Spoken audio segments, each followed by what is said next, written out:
I have with me Mr. Raj Menda. He is the co-owner and corporate chairman, RMZ Corp.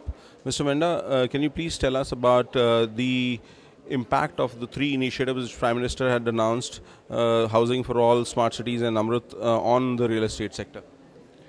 I think the initiatives, no doubt, are good, but a few of them are going to take some time. I do hope that the land acquisition bill happens sooner, not later, because there are a lot of industries waiting to set up shop in India, and they're waiting for the clarity on this bill so that they can start production. I hope it happens in this year itself and not keep slipping over the years.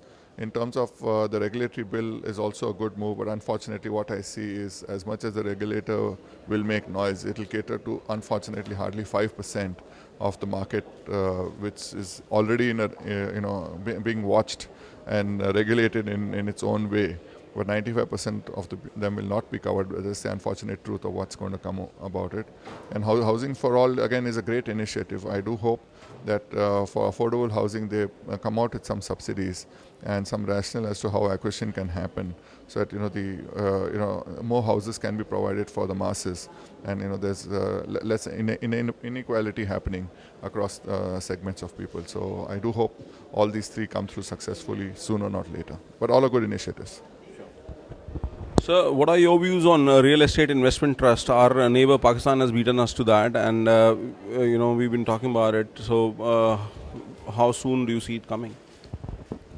Again, the legislation is a step in the right direction. The government has already taken steps, as we are all aware, that there is a few technical issues which need to be lined up. In any case, as a company, RMZ is not yet in the market to go. At the earliest, we'll be launching in 17 or beyond all the assets that will go on the REIT. But it is a step in the right direction because it gives an opportunity largely for investors who would like a piece of the action on the real estate side and also get a dividend yield, which is exactly what the REIT does for you. So you enjoy the appreciation of the asset, and you can exit it within a few hours because it is listed on stock exchanges. So it does help. It's a step in the right direction.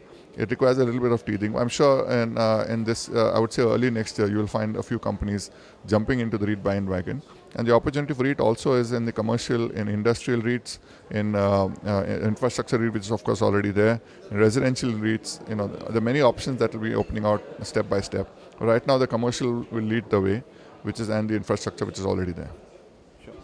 So, can you introduce our viewers on about RMZ Corp and the various activities and the initiatives that RMZ Corp has in India? Sorry, what? Okay, as a company, we are the largest providers of office space in South India, the second largest in India in terms of an asset hold.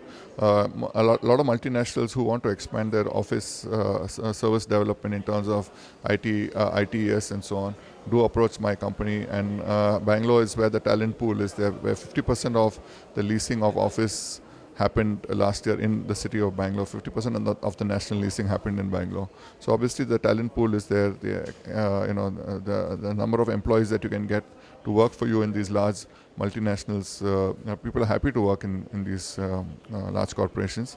So that's why they keep coming to Bangalore, and the multinationals are growing very rapidly over there. So our job is to provide the offices for these large multinationals, and Bangalore is most affordable in terms of rent.